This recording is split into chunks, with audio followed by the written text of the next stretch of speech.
Welcome back. Well, finally, in this lecture, we're going to talk about learning and memory. So we've been talking about the limbic system being this big umbrella system that's involved in learning, memory, emotion, and executive function. So finally, we're going to talk about learning and memory. Whenever I talk about memory to a class, however, I always struggle about how to put into words how important memory is in our lives. It just plays a role that is so important in being a human being.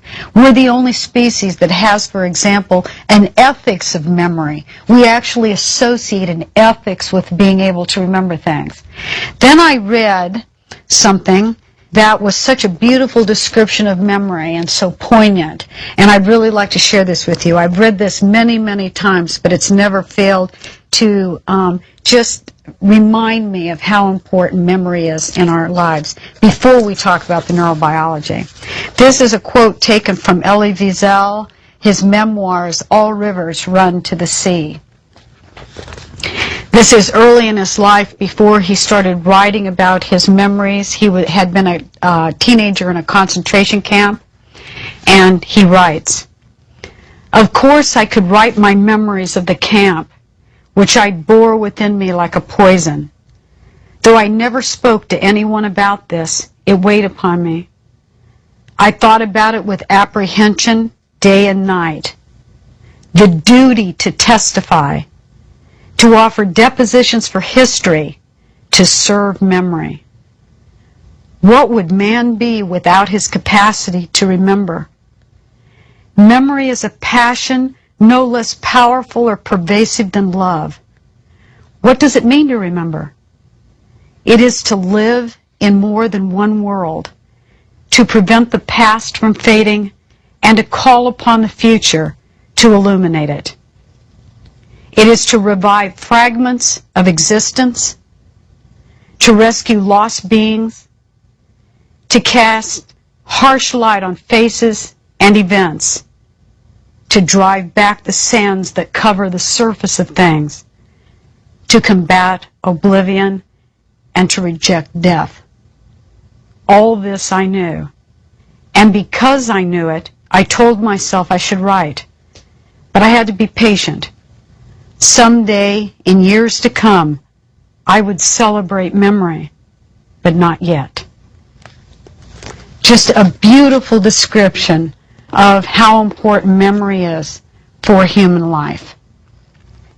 Here we're going to focus on the neurobiology. But as I do that and I talk about changes at synapses and everything, think about the role that memory plays in your own life, in your own positive experience of life. In our chapter or our lecture on development, we stress that axons in different systems made connections to other areas of the brain. So we learned that neurons were generated, and then those neurons took up their place and they extended axons. Well, this made it sound as though this was a predetermined sort of thing that happened. And in some ways, it's true that our brain does have some hard wiring, so to speak. So the hard wiring refers to an orchestration predominantly of long axon pathways that make different structures be connected to one another as they should be. So we do have hard wiring in our brain, although we'll come back to just how hardwired these connections are. But if we had to give an example, you remember your eye out here, that the retinal ganglion cells project to a specific nucleus in the thalamus, the lateral geniculate, and then those neurons project to area 17. The neurons in the eye don't project all over. They project to a specific nucleus, and that specific nucleus connects to another. So in some sense, this is a genetically pre-programmed sort of projections that are hardwired or genetically orchestrated. But just as some systems are hardwired, it's equally clear that in humans, much of what happens for us that's important for our behavior and our response to the world is learned. So we could say that it's dependent on experience. So what is going on there? Well, we could have guessed, if we'd known what the limbic system did, we could have guessed that it's going to involve some changes in the limbic system. The limbic system is a system that engages us with the world. So it's going to be the system that's most easily modified by the experience that we have in the world. So the question is, what is it that experience modifies? What is it that's being modified? In what ways are our brains soft-wired? Meaning that they're malleable to changes, that experience influences something that's going on in the brain. Well, we know that we don't generate a lot of new neurons, so it means that something has to be going on in those all-important connections between areas. So that's what we're going to focus on here. We know a great deal about learning and memory, and neurobiologists often use that term learning and memory like it's one word. And the reason we do that is because obviously learning requires some kind of memory component, or you wouldn't have said that you learned something. But most of the research is directed specifically at memory because, in fact, you can have some types of memory without learning. So I'm going to use the term memory, but it means sort of, you'll see, it's easy to follow, that it involves learning and memory, and this is the system that's responsible for that. So what we normally do when we look at memory and learning and memory can be divided into a number of different categories, and these have different functional and temporal features. So first of all, functionally, memory is generally grossly divided into two broad categories. The first is what we call explicit or declarative memory. So explicit memory involves the memory for words, for example. That's called semantic memory, and also the memory of events. So this is called episodic memory. So this is just one type of memory that's involved. There's another type of memory called implicit or non-declarative memory, and this involves a lot about nonverbal memory skills, like motor skills. So for example, skills of being able to brush your teeth. That it's just something that once the pattern gets set into play, you don't even remember when you learned it or how you learned it. So it's called implicit memory. Temporally, memory is commonly divided into three categories. But I want to tell you it's very difficult sometimes to really define the parameters very carefully. But we just do this so that we can study events. There's something called a working memory. And working memory is like an immediate memory. So if you tell me a phone number that I need to know, and I need to remember it for 30 seconds or so I can make the phone call, then this is a very short type of memory that doesn't involve any learning. If you ask me 3 days later, or probably 3 minutes later, what the number is, I can't tell you. So this is called working memory. There's a short-term memory.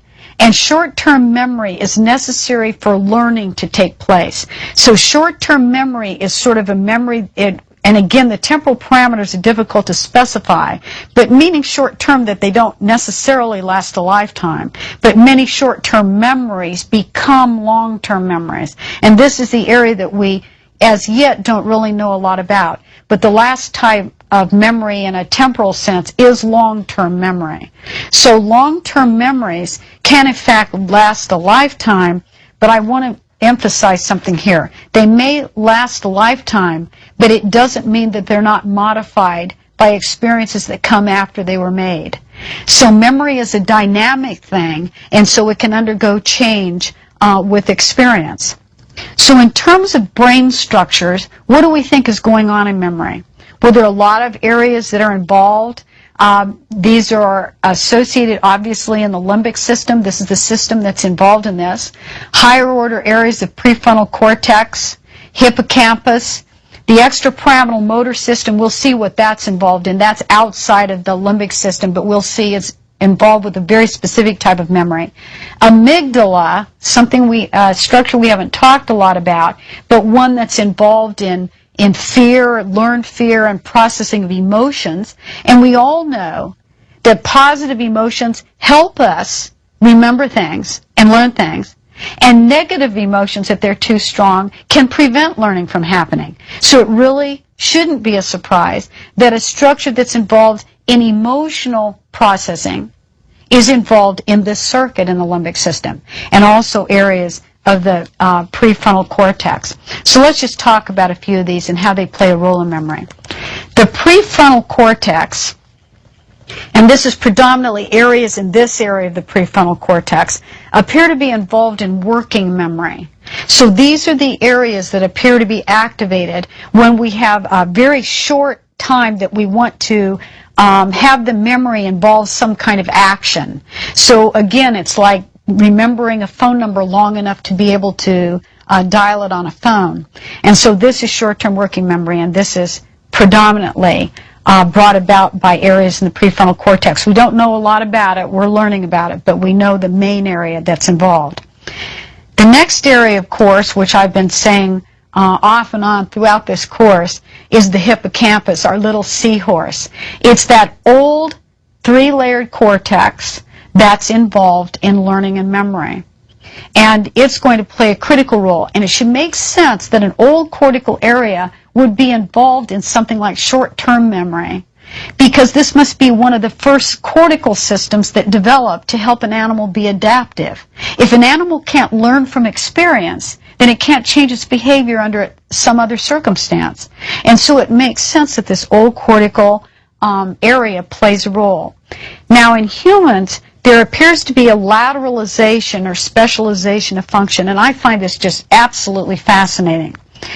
It turns out that the left hippocampus, so the left hippocampus is primarily involved with memories that involve language. And we note that the left hemisphere seems to be dominant for language, where the left hippocampus seems to be really good at remembering words. And the right hippocampus is better at spatial memory. So our ability to find our way through the maze of life. So the spatial memory is more a right hippocampal function. Other studies have shown, and from clinical cases where sadly individuals have had only one hippocampus be involved in some disorder, we've also learned that the left hippocampus, remember I said it was also involved in episodic memory, memory of events that occur throughout your life? Well, it turns out that the left hippocampus appears to be critically involved in the formation of what is referred to as an autobiography. So what the brain does is construct a story from bits and pieces of events that have happened to you in your life, and it creates a story that internally we see as the story of our lives, that define who we are. What's interesting about that is if you actually check a number of things that have happened to individuals, they're not necessarily accurate, but they're very consistent with how the person views themselves. And so what you have is a creative process that's involved in the creation of your own story of who you are. And we know that there are diseases, for example, Alzheimer's disease, that remove the autobiography from the person. And so we're learning a great deal about that. Now this extrapyramidal motor system, the extrapyramidal motor system, remember extrapyramidal, it's involved in habitual movement? Well, it makes sense. It's involved in that non-declarative type of motor behavior. Like you learn how to brush your teeth and then you don't really have to think about it anymore. So it's a type of learning, and I hope that it makes sense to you that the extrapyramidal motor system would be called into play here because you have these habitual movements that are involved in motor learning. Again, this is amygdala. We've already talked about this. Emotional learning and processing. So it plays a role in our ability to learn and remember because it plays a role in emotions. Association areas of the neocortex. Remember all these areas that were really association areas, so they were either multimodal or they were higher order association areas?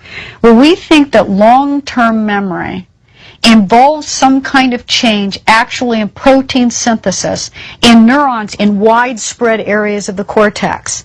And it's one of the reasons why actually long-term memory, short of massive brain damage, people don't lose their long-term memories generally. Now, we'll see in Alzheimer's disease they do, but I'll tell you why at that time when we talk about that lecture. But in general, you don't lose long-term memories, whereas the hippocampus is primarily involved in short-term memory. And the hippocampus is a small area, and if it's damaged, you see very dramatic changes in the individual. So what have neuroscientists learned about what's going on in the brain when we learn something or we remember something? Well, if it's the connections that are involved, then it means that the changes have to occur at synapses. And we call these changes synaptic plasticity, which implies that the synapse is not a static structure, it's a dynamic structure. And synaptic plasticity is a dynamic property of synapses that allow them to be modified and underlie learning and memory. One of the other things we've discovered, which is just fascinating, is that many of the processes that are involved in learning and memory in humans are conserved throughout the animal kingdom. And so this lowly creature, the sea slug, has many things operating that allow him to learn, and the basic mechanisms that allow learning in this animal are the same mechanisms that take place in our brains. And we've sort of modified them or built on these simpler mechanisms, but this is something that's conserved across animal species. Let's think about some ways that synapses can be modified. So let's look at our synapse. Now, we've already talked about some of these, so I'm just going to briefly review this, but I want you to be amazed at how many different ways that synapses can be modified, how they're really dynamic. So, for example, we mentioned that the postsynaptic receptor could be influenced by a nonspecific release of neurotransmitter that might occur out here. Anything, in fact, out here that changes the responsiveness of these receptors will change the membrane potential, perhaps, any number of mechanisms that we talked about. And so if this membrane potential is changed somehow, that means when the normal action potential comes down here, it will be altered. What are some other ways? Well, we've learned a lot about this. Remember that postsynaptic potential, what is generated in the postsynaptic dendrite, can be either increased or decreased. Remember, it's graded and decremental. So the graded part means it's dependent on the amount of neurotransmitter release. So you could have neurotransmitter release go up or down. This is an example of what happens if you facilitate neurotransmitter release. So here's our little rat, and he has an electrode in his brain. We stimulate this synapse, and we get a particular postsynaptic response, and it's that big. Well, it turns out if certain kinds of stimulation are given in between here, and then you go away, and you come back, and you stimulate this presynaptic guy just like you did up here, turns out that the neuron, the synapse remembers, and now it facilitates the release of neurotransmitter, and your postsynaptic potential is enlarged. That means if you synapsed up here, and now your postsynaptic response is greater, you have more of an effect at the axon hillock than you did before. So your synapses are more efficacious. And so this is one of the main ways, in fact, and this is most highly studied in the hippocampus. So we believe that it's a major way in the hippocampus that learning takes place. And there are a lot of ways of modifying this, but this is the basic mechanism which is involved. Now, another way, let's think about another way we could modify synapses. And all of this is going on in our brain right now in this class. So let's think about another way. Well, let's go back and look at these little things called spines. We didn't focus much on spines. They're these little tiny guys here, these little protuberances of the or postsynaptic dendritic membrane. So this is where input comes into a cell, these little dendrites. And the spines are little protuberances of the dendritic surface. So it's going to increase the dendritic surface. That's a main function. But those little spines also isolate synapses. Now this turns out to be very, very important because it turns out spines are dynamic structures, and spines can actually change their shape very rapidly. So there are three kinds of main shapes to spines in the nervous system. One is long, and this is normally the kind of spine that occurs earlier in development. And then in adults you see primarily stubby spines that are shaped like this, or spines that are called mushroom spines. It turns out that the presence of a significant neck here decreases the effectiveness of that synapse. And it turns out that they can go from one shape to another very rapidly. And so a synapse onto this kind of spine is more efficacious than a synapse onto this spine. And under certain conditions we are still learning about, these spines can rapidly change shape. So when we look at a picture of a synapse like this, here's our main dendritic shaft. Here's the presynaptic component with the vesicles in it. This is the postsynaptic spine. When we take a picture like this, it makes the spine look like a static structure. But I want you to imagine that this little guy right here, which is a stubby spine, can change shape under the influence of experience. And all of these things, changing how efficacious a synapse is, whatever is going on, spine shapes, everything, are these dynamic processes that are going on every minute in your brain, every second in your brain. So those little guys are dynamic. Wow. Are you getting the idea that there's a whole lot of ways you can change things without generating new synapses or generating new neurons? Well, but it turns out, in fact, that we can, in fact, generate new synapses.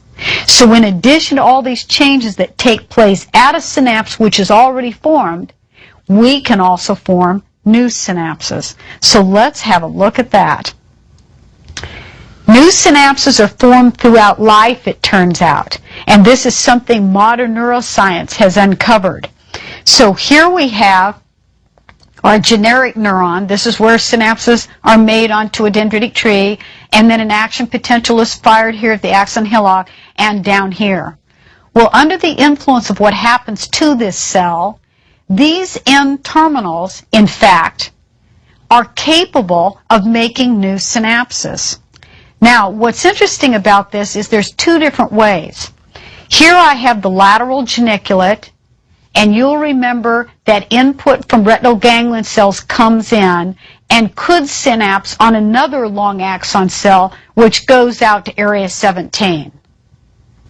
But I also talked to you about little interneurons, and it turns out that we think this is where most of new synapses get made, although long axon pathways can form new synapses as well.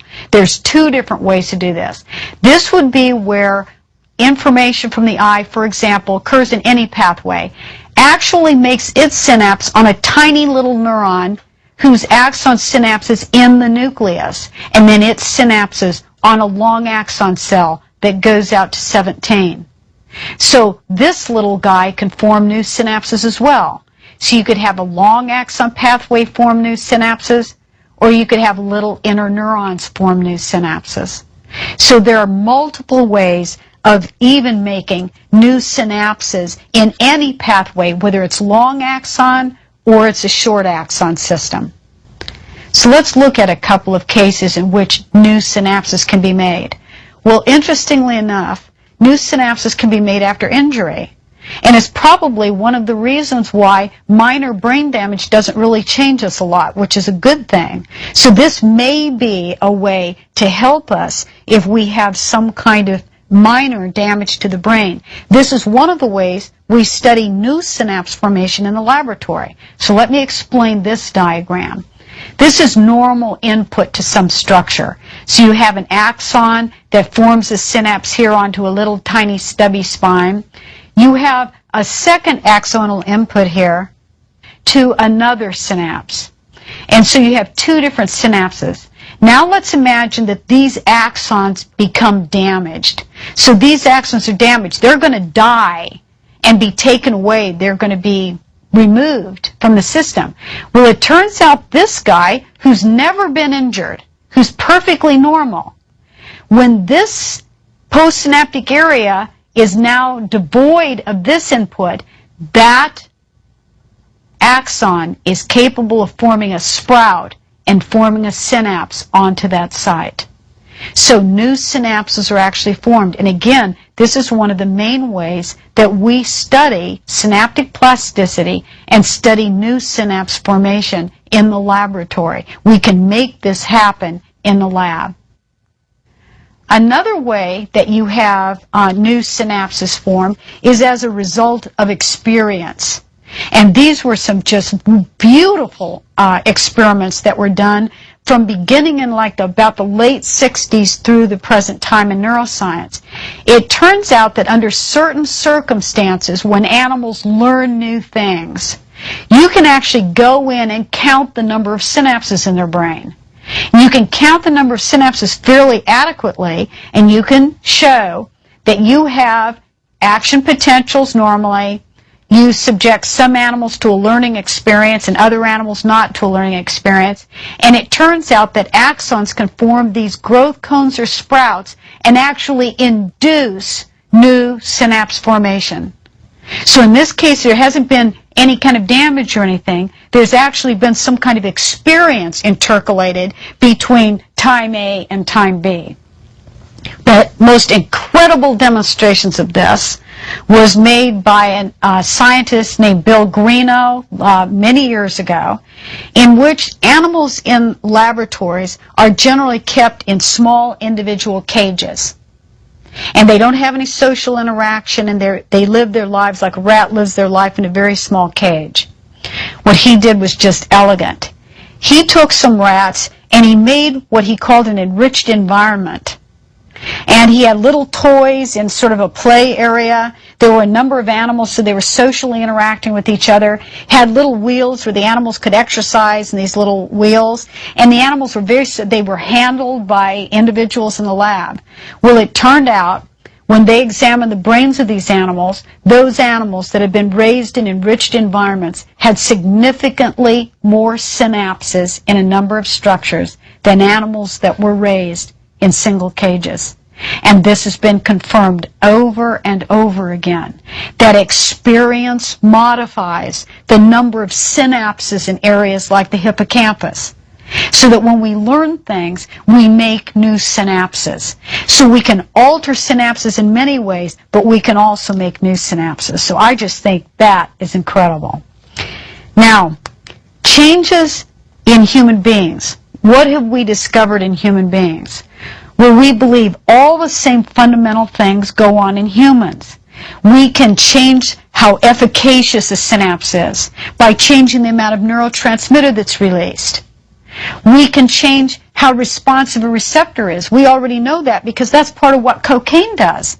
The receptors for dopamine are altered by taking cocaine. So we know that even in the human system that very similar mechanisms are involved. Well, we know something else. We know that new synapses can be made. And we know that even in these long axon pathways it takes place. So, for example, an individual who learns to play the violin, when you look at how their somatosensory cortex is organized, and remember, part of what somatosensory input is about proprioceptive input from the limbs and from structures of the body. When you look at the map of their body in somatosensory cortex, they have an even greater representation of each individual finger of their hand than people who do not play the violin. And this has been shown in pianists and other individuals as well. And so actual experience of life, of learning something, can change what the map even looks like of how the body is represented in the brain. And we're learning that this happens throughout the brain. And lastly, some absolutely fabulous experiments have been done. There's an observation that individuals who have been born blind from birth appear to have like better hearing or better feeling or something, and neuroscientists didn't know what to make of that and everything. Well, it turns out that you can show in animals, and we believe the same thing happens in humans, we can show this functionally, that those pathways that would normally be involved in the visual system, so from retina to geniculate to area 17, we've been able to show that in individuals who are blind from birth, auditory areas develop here in 17 that would have been visual had they not been deprived of visual input. And so what they have are greater numbers of areas that process information in the auditory system and the somatosensory system, so that indeed they may be more sensitive to sound, or the way they're processing sound and processing touch is very different than in an individual who has had sensory input through the visual system. So the brain is clearly very plastic, and it's plastic throughout our lives. It doesn't matter how old you are, you can still learn by one or more of these mechanisms. Thank you.